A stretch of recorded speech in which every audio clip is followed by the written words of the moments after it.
यानी एशिया प्रशांत economic cooperation की। Asia प्रशांत आर्थिक सहयोग संगठन एपेक नाम से यह संगठन बनाया गया था। इस संगठन में आने वाले देश एशिया और प्रशांत, जो प्रशांत महासागर उसके आसपास के ही देश हैं।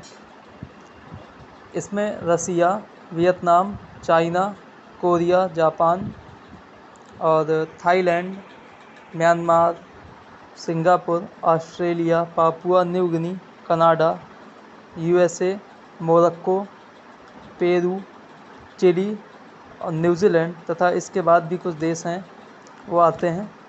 दरअसल भारत इस संगठन का सदस्य नहीं है, परंतु समय समय पर भारत इसका साझेदार बनता है और इसकी हेल्प के लिए या इन सदस्यों द्वारा भारत की हेल्प के लिए समय समय पर आर्थिक या सामाजिक वार्ताएं होती रहती हैं।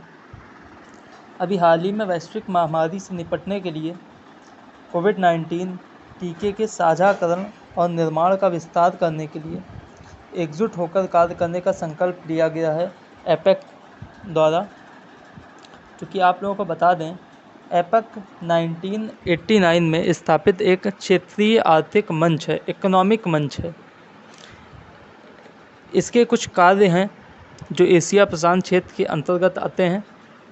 उन कार्यों में है आर्थिक सामाजिक विकास।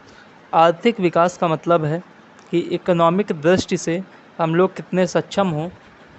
इकोनॉमिक दृष्टि में रोजगार तथा नवाचार यानी टेक्नोलॉजी को भी शामिल किया जाता है। और सामाजिक विकास में आदमी का उच्च प्रति व्यक्ति आय होनी चाहिए, रहन सहन अच्छा हो, जीवन स्तर अच्छा हो, ये सब आता है। और विश्व शांति के लिए भी ये संगठन प्रोत्साहन करता है। टेक्नोलॉजी का आपस में साझा करता है संगठन।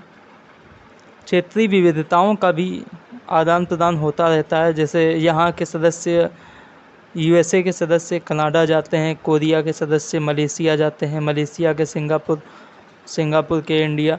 चूँकि आपको बता दें, सिंगापुर सबसे ज़्यादा एफडीआई करता है भारत को। एफडीआई मतलब होता है फॉरेन डायरेक्ट इन्वेस्टमेंट। सबसे ज़्यादा एफडीआई सिंगापुर भारत को करता है और ये विश्व में नंबर 1 है। इंडिया में सबसे ज़्यादा एफडीआई होता है सिंगापुर द्वारा और सबसे ज़्यादा एफडीआई प्राप्त करता भारत ही है।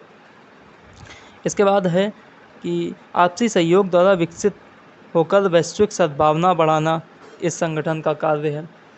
और सतत समावेशी, नवाचारी और सुरक्षित विकास को बढ़ावा देना भी इस संगठन का कार्य है। दरअसल ये संगठन बनाए ही इसलिए जाते हैं कि आपस में एक दूसरे की चीज़ों को साझा करने के बाद उसमें कुछ अच्छी चीज़ें दूसरे देशों में जाएं, जिससे दोनों देशों का सतत विकास हो। क्योंकि कभी कभी होता क्या है, यूएसए की कंपनियां इंडिया में कार्य करती हैं और वो चाहती हैं कि हमारे यहाँ लेबर की उपलब्धता कम है तो इंडिया में वो कंपनी चालू करें। इंडिया में लेबर की उपलब्धता ज़्यादा है तो कभी कभी इंडिया में ही माल कंजप्शन होता है और इसके बाद वो यूएसए भी जाता है।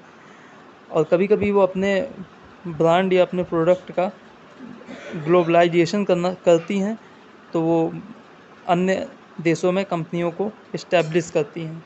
इस वजह से भी कंपनियों का ग्लोबलाइजेशन होता है और ग्लोबलाइजेशन से रोज़गार बढ़ता है। 1991 से भारत ने ग्लोबलाइजेशन की पद्धति अपनाई हुई थी।